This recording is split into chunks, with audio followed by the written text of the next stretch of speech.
Hey everybody, so today I am doing a little bit of a combo video because my February reading wrap up and what's on my March TBR videos were coming out at the same exact time, so I figured to just combine them together. Let me just get my notes up. Oh, where did it go?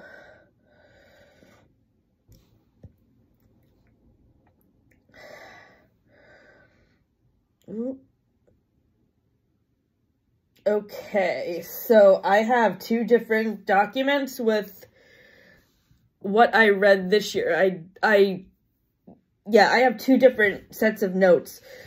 So first of all, I wanted to discuss the books that I read with my friends this month. My best friend Kate and I read This Savage Song and Our Dark Duet by V.E. Schwab, which is kind of like a dark YA fantasy duology about two kids named Catherine and August, and they're like from two dueling families and they end up falling in love with each other. I loved how the relationship buildup happened between Kate and August, and this story has a very sad ending at the end of the second book, and I don't want to spoil it. So Kate and I gave This Savage Song and Our Dark Duet a B+. And for other buddy reads this month, I'm also reading A Walk to Remember with Anna, and we are going to be discussing that, I think, on Tuesday, so I'm going to post a separate review for that video. And then over the course of the next 2 months, my friend Kathleen and I are going to be buddy reading The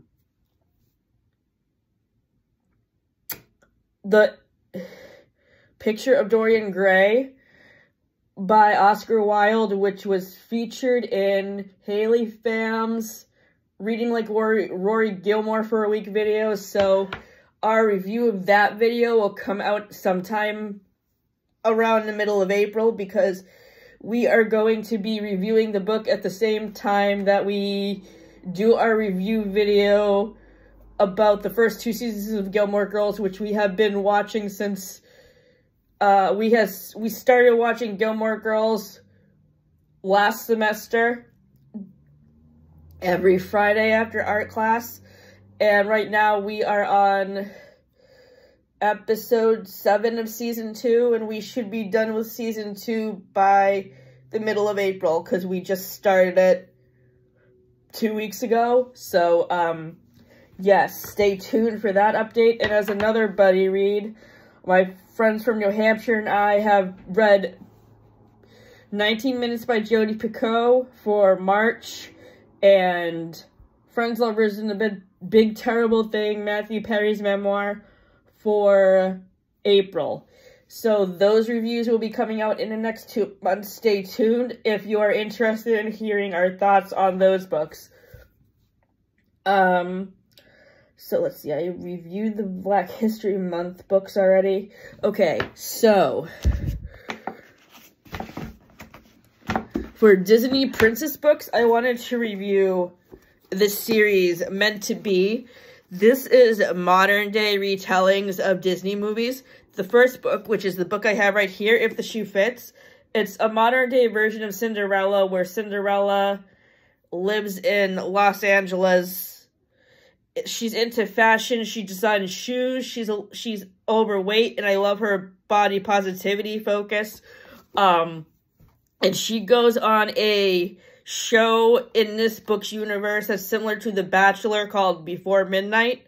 So I really love the banter in between this female lead character and a person who's supposed to be Prince Charming, and also Cindy and her roommates on a reality show, because it's very interesting to see what their personalities are like. So I gave this book an A-. I gave the book that's about Beauty and the Beast a B, and I gave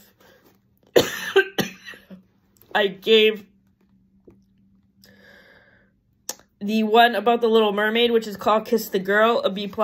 So the average rating of this whole book series is an A-. I also read a lot of historical fictions throughout January and February, in addition to reading a huge amount of romantic comedies. This book, which took me a month to finish, was gifted to me by my mother-in-law, Sally, and it is a Dracula retelling that focuses on a girl who works at a university, and she's related to Dracula, so she does a lot of research about her family's history and her connection to Dracula. This book was super interesting. It kept me engaged the whole way through, and as I said, it took me a month to finish it. I started it on January 1st, and I finished it right before Valentine's Day, so it took me like a month and 12 days to finish it. The next book is called Horse by Geraldine Brooks, the same author as People of the Book. So both of these books are very good, and I highly recommend them if you like historical fiction. Horse is set, it's like a dual POV. The first half of it is set during modern day with somebody who works at the Modern History Museum in Washington, D.C., who is trying to procure information about a time in history where the Native Americans were around, and they're trying to, like, get hold of memorabilia or paintings from that time period. And then the second POV is during the time that the Native Americans were around and fighting for the land. So I really liked the dual POV in this book, and it was very, very interesting. This book, I will just read to you what it's about. Hannah Heath, an Australian rare book expert, has been offered the job of a lifetime. Analysis and conversation of the famed Sarajevo Haggadah, rescued from Serb shelling during the Bosnian War. Priceless and beautiful, the book is some of the earliest Jewish volumes ever to be illuminated with images. When Hannah discovers a series of tiny artifacts in its ancient built binding, an insect wing fragment, wine stains, salt crystals, a white hair, she begins to unlock the book's mysteries, ushering in its exquisite and atmospheric past, from its salvation back to its creation through the centuries of exile and war. Inspired by a true story, People of the Book is a novel of sweeping historical grandeur and intimate emotional intensity, an acclaimed and ambitious work from Pulitzer Prize-winning author. So I really loved, this is another dual POV book between modern day with the girl who is doing the interview of the Jewish historian for this information about the Serbian War, and then it flashes, the second POV flashes back to 1940 during the war. And what I like the best about both of these books by Geraldine Brooks is that they focus on a time in history where we didn't really know, that we don't really learn a lot about in school. Like, I was unaware of this Bosnian War. It seems like it was close to the same time as World War II, but we only learn about World War II in school, and we don't really learn about other countries that are suffering through war, so that's what made this book interesting. And with this book, you don't really, so this was set during the Civil War. I don't remember much learning about this, a part of history very much in school either. But this is actually about a horse that was popular during the Civil War that the president wrote or something during the war, and they're trying to procure the picture of the horse for the museum.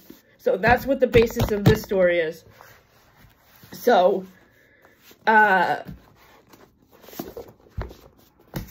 this book was a reread. I previously read it right before COVID-19 started, so it was good to read it again. These two books get an A-, and this book gets a B+. Oops.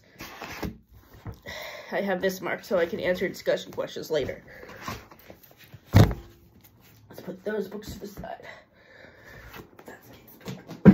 Okay, so,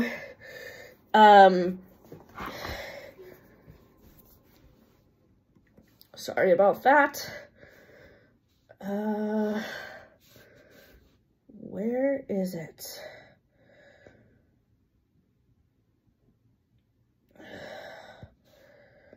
No, that's not it.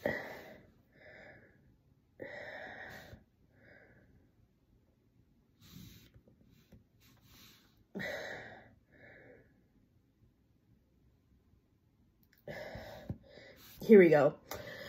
Okay, so, the next books that I'm reviewing for this video are Christian nonfiction. The one that I'm reading right now is by Bob Goff. Right now, I am on page 98. I just finished chapter 14. And what this book is about is a college student. He spent 16 days in the Pacific Ocean with 5 guys in a crate of canned meat. As a father, he took his kids on a world tour to eat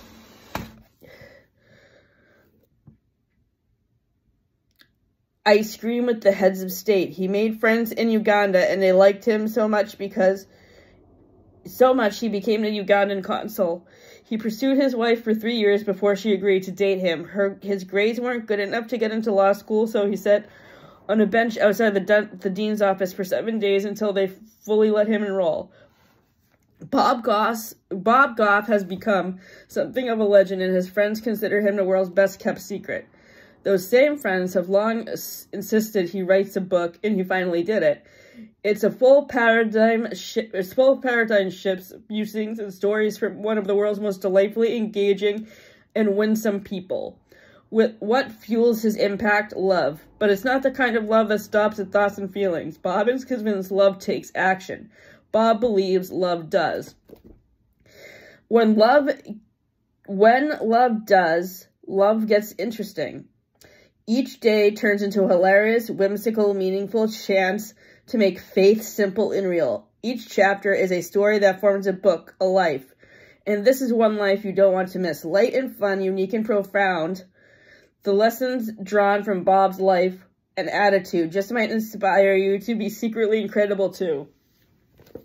So 2 words that definitely stand out to me in a description of this book are engaging and profound, because basically, unlike Mere Christianity by C.S. Lewis, the information in this book is very engaging.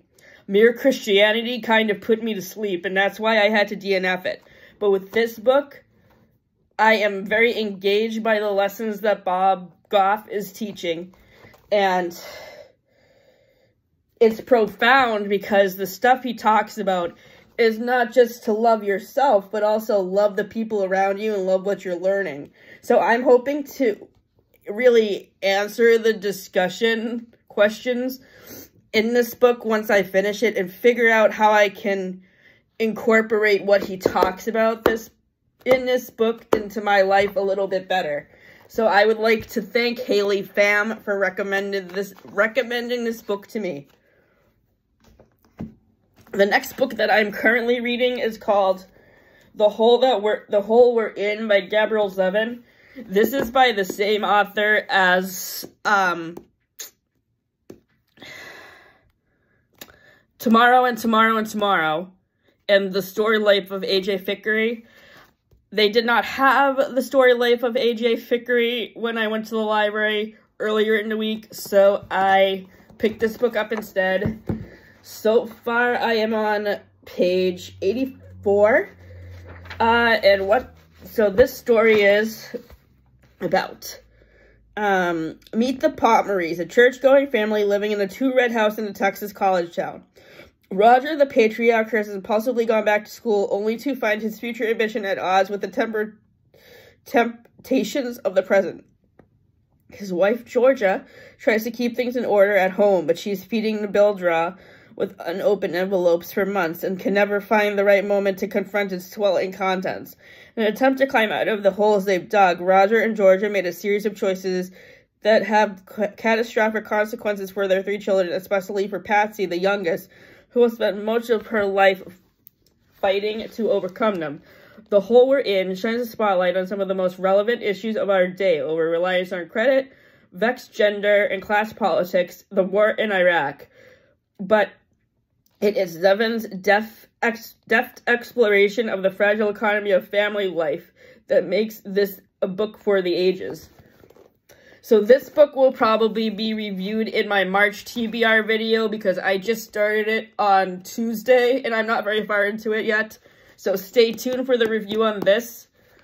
So when it comes to Tomorrow and Tomorrow and Tomorrow, I was not really engaged in the plot of that story that much. And I think part of my problem is I'm not big into video games, really. The only video games I've ever really played is Mario, and I really appreciated the Mario references in Tomorrow and Tomorrow and Tomorrow, but those were the only references I understood. So I like this book better because I feel like the stuff that this family goes through is really relatable to stuff that we can experience in our everyday lives. Okay.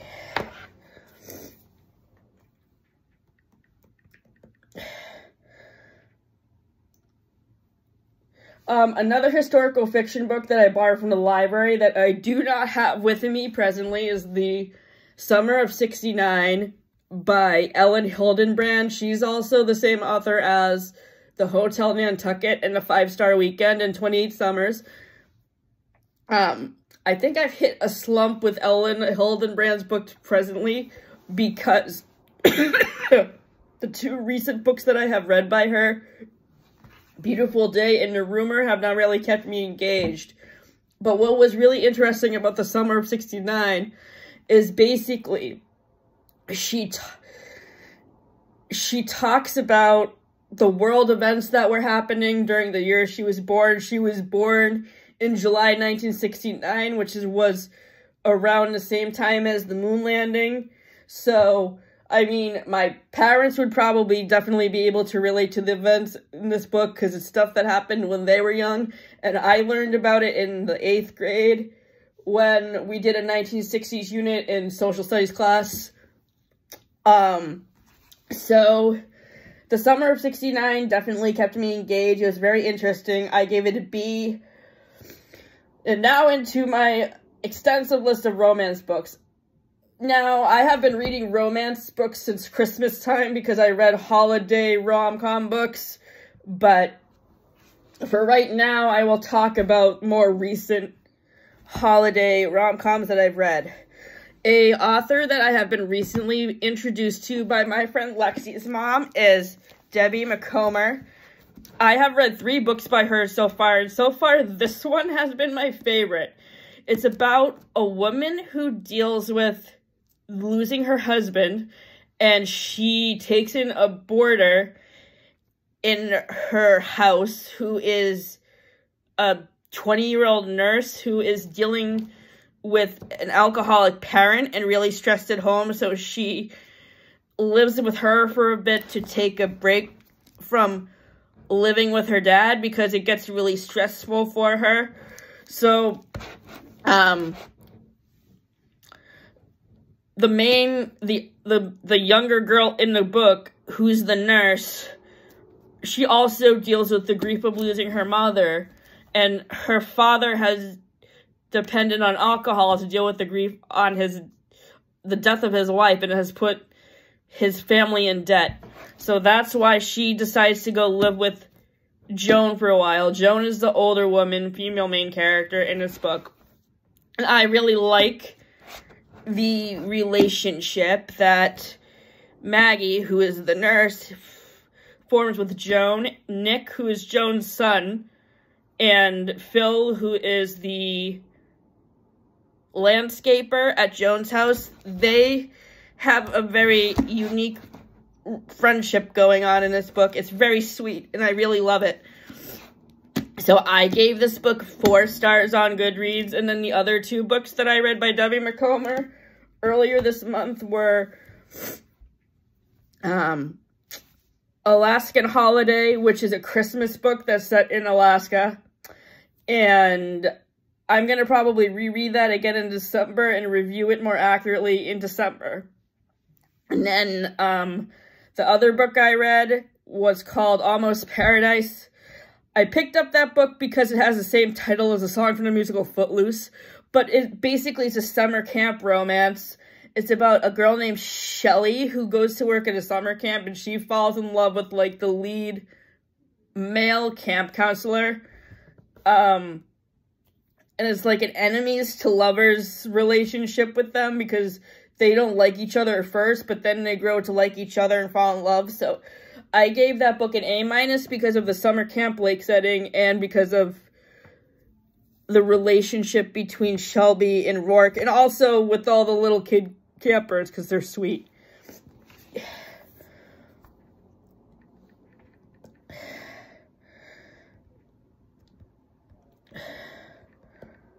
Oops. 08-26-85. All right. The next romance book I wanted to talk about is Better Than the Movies by Lynn Painter. So I don't like to talk about my age very much, but I have been reading a lot of YA books for these videos, and I'm in my mid-30s.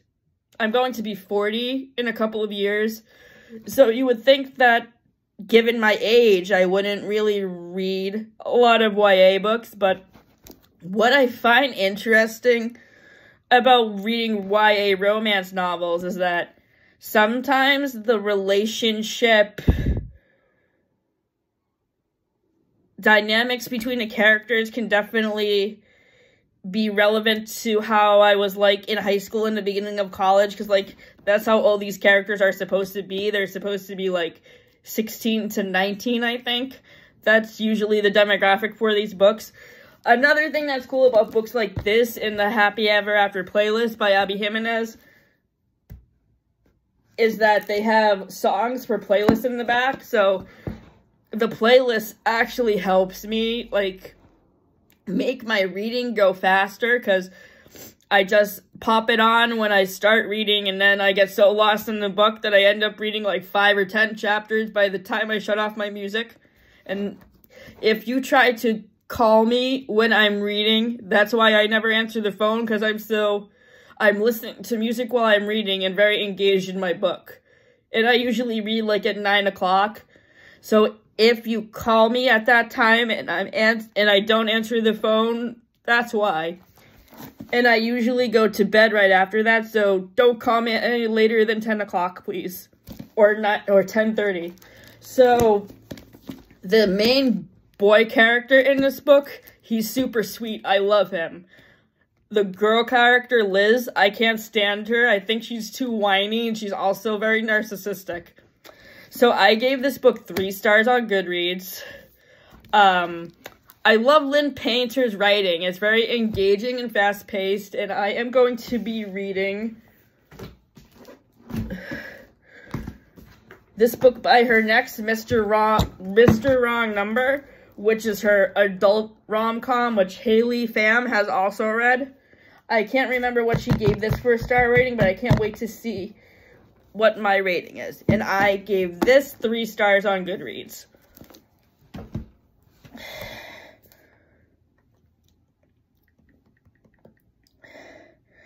The next romantic comedy book I wanted to talk about is a book that I read earlier this month that I already returned to the library.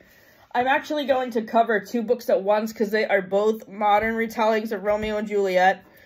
The first one is One for My Enemy by Olive E. Blake, and the second one is These Violent Delights by Chloe Gong. So I gave Olivia Blake's book 5 stars, because I felt like that plot line was more like relevant to Romeo and Juliet with the romance plot.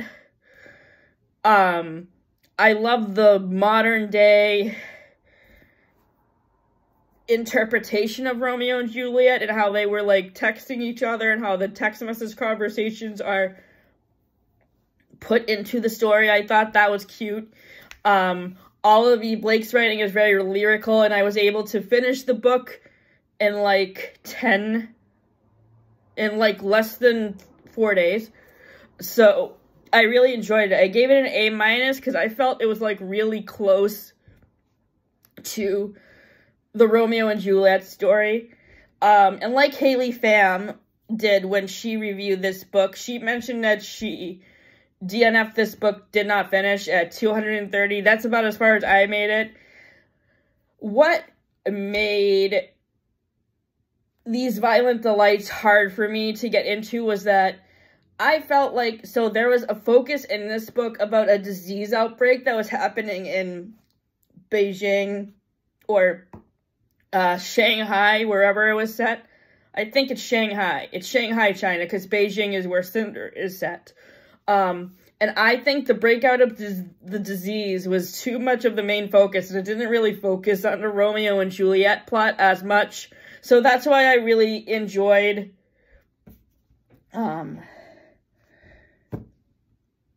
One for My Enemy more than These Violent Delights. The next romantic comedy book I wanted to talk about is another romance book I got out earlier this month that is by the same author as this book. Same time next summer, which I'm going to be reading next month. Annabelle Monaghan. It was her debut novel, this first book I read, called Nora Goes Off Script. So Nora Goes Off Script is a romantic comedy book that is about a scriptwriter for romantic comedy movies, and her most recent movie that she's making is actually inspired by her own divorce. So like the film team comes into her house and her male co-star ends up falling in love with her and really liking her kids a lot. So I really thought the development between Nora and Leo, who was her co-star in the movie, was very sweet. Their romance build-up was very sweet. I gave Nora Goes Off Script a B+, I think. And in her video, when she reviewed this book, Haley Pham was saying that her friends had the same reaction as her to the title of the book. Oh my god, Nora's so weird. She goes off script or whatever she said. But I think what the title is supposed to mean is that Nora goes off script by falling in love with her co-star after the movie finishes production, because that's technically not really supposed to happen. Like, they're supposed to go back to their normal lives after they finish making the movie. So I think that's what the title means. I don't know what Haley and her friends thought the title actually meant or why they thought it was funny, but I just thought I would share my insight. The next book I read was the romantic comedy by Beth O'Leary. I wanted to DNF this book once, but I decided to finish it to see if I would like it. I didn't end up liking it. I gave it a B+ to a C. It's just that I felt like Tilly and Leon's relationship took too long to develop. And if they had actually interacted more and formed a relationship sooner in the book, I think it would have been better. So the next two books that I read by Nicholas Sparks. They are called The Choice and The Longest Ride. The Longest Ride is right here. I took The Choice back to the library last week. The Choice is a book about Travis and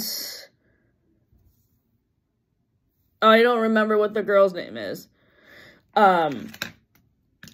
But I love Travis's character. Travis is a sweetheart. The girl's character is much like Liz in Better Than the Movie. She's too whiny. I wouldn't really say she's narcissistic, but she's kind of a brat, and she's just really mean to people. This is a dual timeline book between two different... The Longest Ride is a dual timeline book between two different couples. Ira, who's a World War II veteran, and his wife, Ruth. Ruth was my favorite character. She was a lot of fun. The other three characters in this book were kind of boring.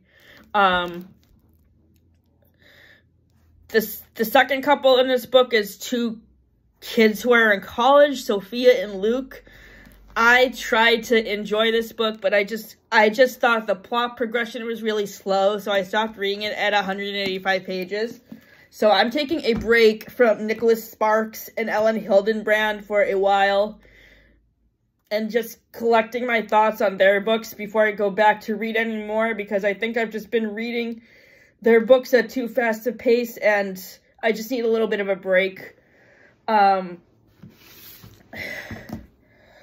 So I reviewed Bride in the video that Matt and I did last week, where we talked about romance movies and romantic comedy TV show episodes. Check and Mate is another book I read by Ali Hazelwood this month, and I gave it a C and 3 stars.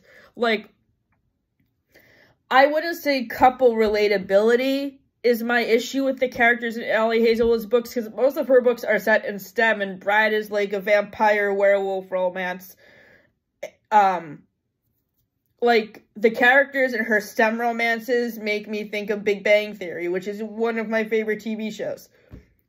Bride's characters make me think of Bella and Jacob from Twilight. The reason why I didn't have any connection to the characters in Check and Mate was because I am not familiar with the game of chess. I have never played it. And this character is the characters in this book are mostly focused on playing chess. I like the main female character, Mallory's relationship with her younger sisters, because her mom has a lot of medical issues, and she really doesn't take care of the kids. So Mallory kind of has to step up and be the mother to her little sisters, and her dynamic is really sweet. That's the part of the book that I enjoyed the most, not so much the chess, because I really had trouble relating to that. So February has been really a month. February and January have been really overwhelmed by books that I've been rereading. In addition to rereading People of the Book, I also reread Arsenic and Adobo, and Matt and I are listening to the audiobook of Matthew Perry's memoir, Friends, Lovers, and the Big Terrible Thing, which we will be discussing with our friends in April and reviewing in our April entertainment review video. So for my March TBR, So I DNF'd a lot of romance books this year because this month, because I felt I couldn't connect to the characters at all. And these are the books I didn't finish. Archer's Voice, Behind the Net, The Choice, The Longest Ride, and The Rumor, and These Violent Delights. The other two books that I DNF'd I also DNF'd Mere Christianity by C.S. Lewis, because this is a Christian nonfiction book that Haley Pham recommended in her video. She's a really big fan of all of C.S. Lewis's Christian nonfiction. I had only heard of his books because I used to read Chronicles of Narnia as a kid. And knowing that he's a Christian nonfiction writer, I think I can kind of see where the ideology of Christianity kind of would work its way into the Narnia books, and I think I will reread Narnia again, knowing that he writes Christian nonfiction, and see how the Bible ties into that. And plus, I think the Narnia books are super fun to read. So yeah, I didn't really like Mere Christianity. I felt like the material that I was familiar with in the book was boring, because when I was younger and went to church education classes, I just couldn't get engaged with the material, and the material that I didn't learn about when I was younger, I just couldn't hook onto at all. The other two books that I DNF'd this month were Jane Eyre by Charlotte Bronte and Wuthering Heights by Emily Bronte. I think I talked about this in the video I made last week, but just to reiterate, so I got about 200 pages into Jane Eyre before giving up on it, and I just found that there was no build-up in the relationship with Jane and her romantic interest. I loved Jane's character, but I just thought the romance plot was boring, so that's why I stopped reading it. And with Wuthering Heights, I just could not stand Heathcliff and Catherine. Their dynamic reminded me too much of Rachel and Ross on Friends, and how toxic they were for each other. But let me just add a little side comment. I did read an article in People magazine today that Jennifer Aniston and David Schwimmer are actually dating in real life now, and I kind of figured that they might have been dating based on the Super Bowl advertisement for Uber Eats that I saw. So now that I know that they are dating, they're not going to see this video, but if they ever do, I wanted to congratulate them and let them know that I'm happy for them. Because while I didn't always like the dynamic between Ross and Rachel, I actually preferred Monica and Chandler much better. It's good to know that they're together in real life. So, now I am going to get into my March TBR.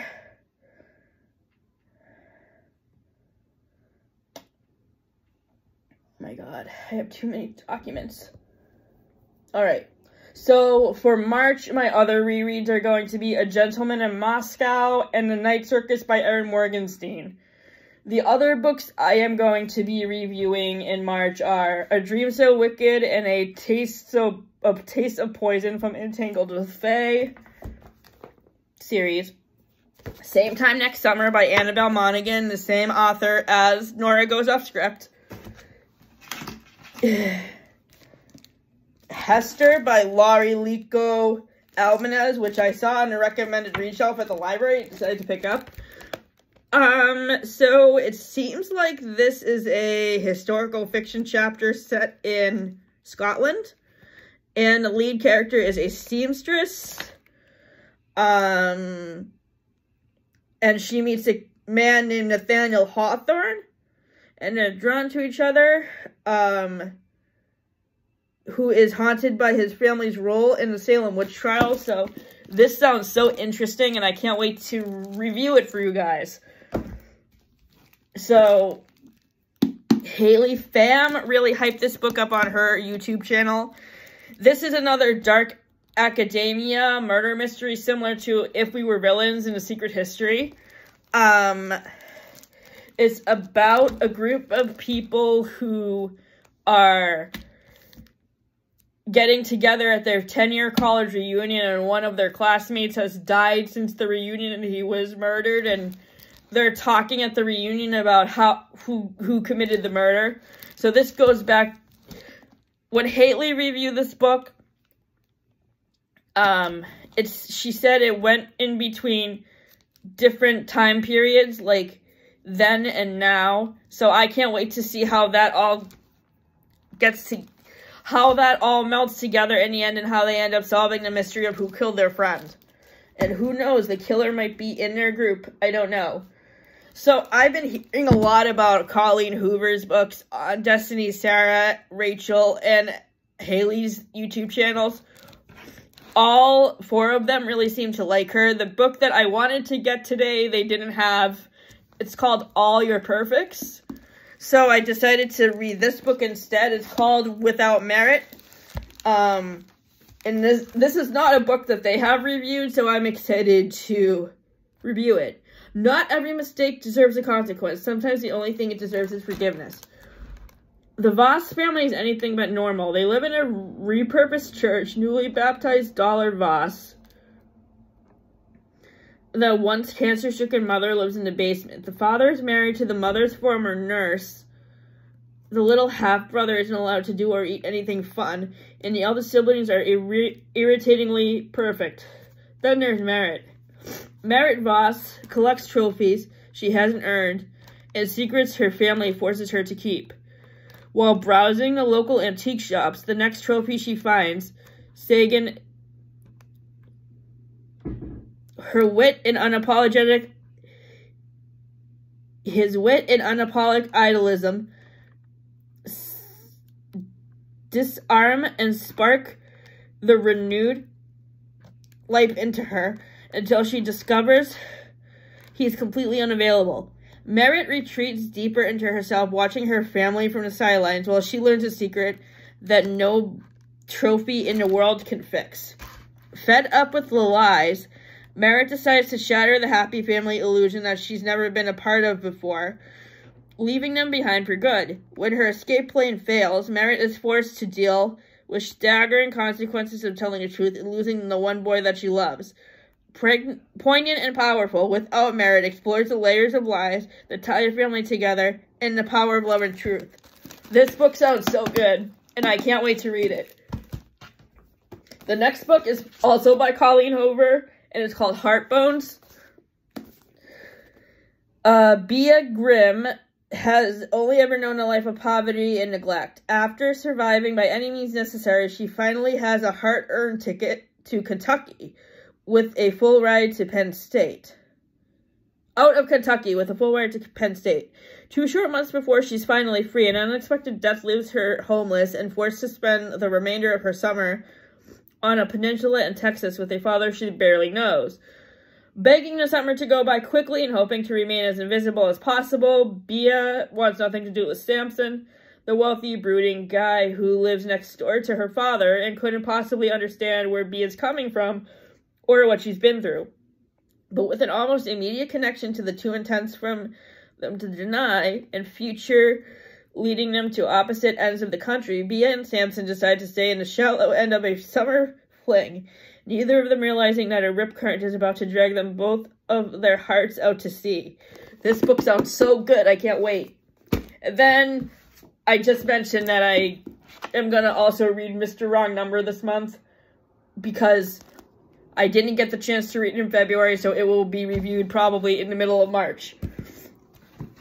Other books on my March TBR are inclusive of Anxious People by Frederick Bachman, By a Thread by Lucy Score, Everything is Beautiful by Catherine Center, Iron Flame, the sequel to Fourth Wing, Mixed Signals by V.K. Borison, Never by Jessa Hastings, No Exit by Taylor Adams, One of Us is Lying by Karen M. McManus, Rock Bottom Girl by Lucy Score, Stalking Jack the Ripper by Carrie Maniscalco, The 7-Year Slip by Ashley Poston, The Ballad of Songbird and Snakes, the prequel novel to the Hunger Games series, The Room at the Rue Emile by Kristen Hanna, which was recommended to me by my friend Abby. Thank you, Abby. The Things We Leave Unfinished by Rebecca Yarros, which is the same author as Fourth Wing and Iron Flame. Tom Lake by Ann Patchett, and Home and Homework, the 2 memoirs of Julie Andrews, recommended to me by Carrie Nason. Thank you, Carrie. I am always looking for new recommendations, so if you have any other recommendations for me of books that you would like me to read, please leave me a comment. Have a great day.